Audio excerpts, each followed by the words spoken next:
So today I'm going to show you how to get 2 coffee machines in Animal Hospital. That's going to help you with your sanity and get you to high shifts. So let's get into it. All right, so this is Barney. He's going to come in at least 5 or 6 times. He's going to ask you if you could help him, and he needs coffee. So we got a full brew of coffee over here. You want to grab it. Make sure you take a couple sips.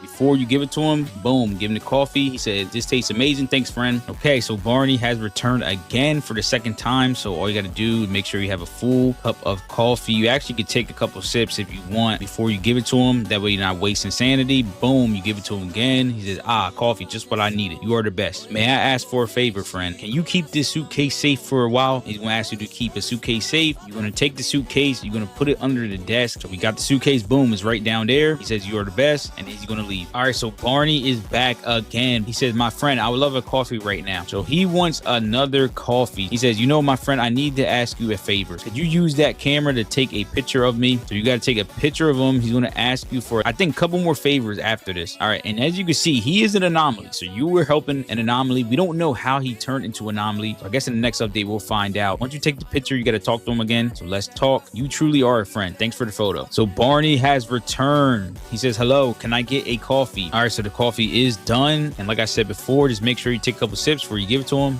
Boom, boom. And then we're gonna give it to him. He says, "This tastes amazing. Thanks, friend. I have been thinking. I want to ask you for a favor." He's asking you if you can get a scalpel. So you're gonna go into the emergency room and pick up the scalpel and give it to him. Grab the scalpel. We gotta bring it back to him. I don't know what Barney's up to. This guy is a shady character, but hey, we're gonna help him out because he's giving us that free coffee machine. So once you have it, you're gonna give it to him. He said, "Just what I need. Thanks, friend. Oh, I'm taking my suitcase with me. Bye, friend." So he's gonna take back his suitcase. So he took back the suitcase. He's gonna return one more time, and after this time, you should get the coffee machine. My dearest friend, something came up. So Barney is back again. I need you to let me hide with you for a bit. All right, so this is the final step. You have to let him hide with you. So you're gonna hold X or E. Say, "Thank you so much, friend. I feel much safer now." So he's gonna come in here. All right, for the last step, you're gonna see the cops come in. So this duck right here is gonna come in. You'll be like, "Hello, I'm Officer Duckman. We are currently tracking a dangerous serial killer. This is his picture. Have you seen him?" All right, so we're gonna inspect this picture, and it's our boy Barney. So we're gonna put down a picture, and all you gotta do is, if you want to turn him in, you hold X. But if you don't want to turn him in, just shut the shutters. So we're gonna shut it. We're helping our boy Barney. Look at him. Oh my goodness, I did not know he turned into that. So we're gonna open back the shutters. All right, if you see anything suspicious, let me know. He's gonna leave. So after he leaves, Barney's gonna leave the office. He's gonna come back to the front. He's gonna say, "Thank you so much for hiding me. Take this suitcase as a token of my gratitude." So we get a suitcase. We're gonna accept the gift, and once you accept it, you have a new coffee machine. You received a new coffee machine. So now we have 2 coffee machines. It's gonna help you with